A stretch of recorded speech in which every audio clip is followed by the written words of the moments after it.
दुर्ग police ने ग्राम खमरिया में एक महिला और उसके 8 वर्षीय बच्चे की कुएं में बरामद की गई लाशों के मामले में 12 घंटे के अंदर बड़ा खुलासा करते हुए 2 चचेरे भाइयों को हत्या के आरोप में गिरफ्तार किया। यह अंधा कत्ल प्रेम प्रसंग के चलते किया गया।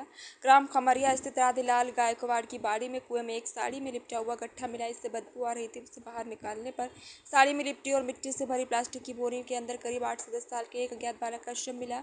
इसके ठीक पास से भगवान दास महिलान की बाड़ी में स्थित कुएं के अंदर पानी में लाल रंग की साड़ी में लिपटा हुआ एक और गट्ठा मिला। इसमें पत्थर बंधा हुआ था। इस प्लास्टिक की बोरी को बाहर निकालकर खोलने पर उसके अंदर एक अज्ञात महिला का शव मिला। इसके हाथ पांव बंधे हुए थे। दुर्ग पुलिस ने तत्काल एक विशेष जांच दल का गठन किया।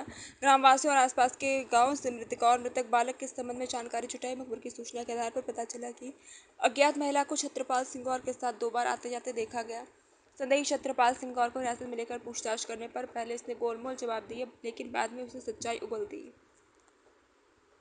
थाना अंतर्गत ग्राम खमरिया में एक 2 शव प्राप्त हुए थे। एक महिला का शव था, एक बालक का शव था और सूचना पर से पुलिस की टीम एक्टिव हुई थी और मौके पर पहुंच के मर्ग कायम किया गया था। एफएसएल की टीम भी मौके पर पहुंची थी। सभी पुलिस के अधिकारी जाकर विवेचना कार्य में संलग्न हो गए थे और साथ ही एक अलग से टीम का भी गठन किया गया था जिसमें लगभग 12 सदस्य थे।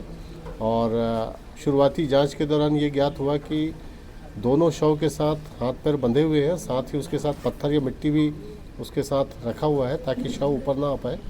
और जांच के दौरान ही कुछ इस तरह से जानकारी प्राप्त हुई कि एक व्यक्ति की गतिविधियां संदिग्ध है और उसके द्वारा किसी बोरे में परिवहन करते हुए भी देखा गया है। उस सूचना को पुलिस ने डेवलप किया और ज्ञात हुआ कि छत्रपाल और शुभम नाम के 2 कजिन ब्रदर थे।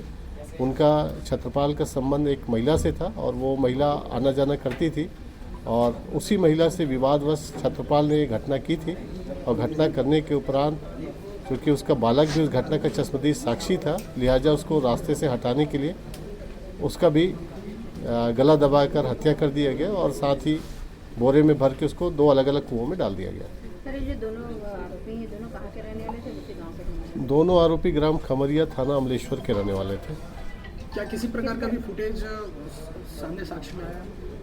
घटना स्थल गांव के बीच का है और जहां पे एक्चुअल गला दबाया गया था वो खार है और उस जगह पे सीसीटीवी फुटेज प्राप्त होना संभव नहीं है। क्या चचेरा भाई सिर्फ एक साथ देने के लिए आया था कि उसका संबंध भी साथ में उस महिला के साथ रहा? देखिए, चचेरा भाई प्लानिंग स्टेज में पूरी तरह से शामिल था और जिन सामान को जमा किया गया था उस सामान को जमा करने में उनका पूरा योगदान था और प्लान करने के बाद शव को छुपाने में भी उसने शव का जैसे सिर वाला हिस्सा एक भाई पकड़ा था, पैर दूसरा भाई पकड़ा था, तो पूरी तरह से घटना में शामिल थे। सर, छत्रपाल और महिला की किस तरह से संबंध थे और किस तरह से जिनकी जान पहचान हुई थी? क्या दोनों के बीच जान पहचान इंस्टाग्राम के जरिए हुई थी और वो बाद में दोस्ती में बदल गई और फिर आना जाना शुरू हो गया था।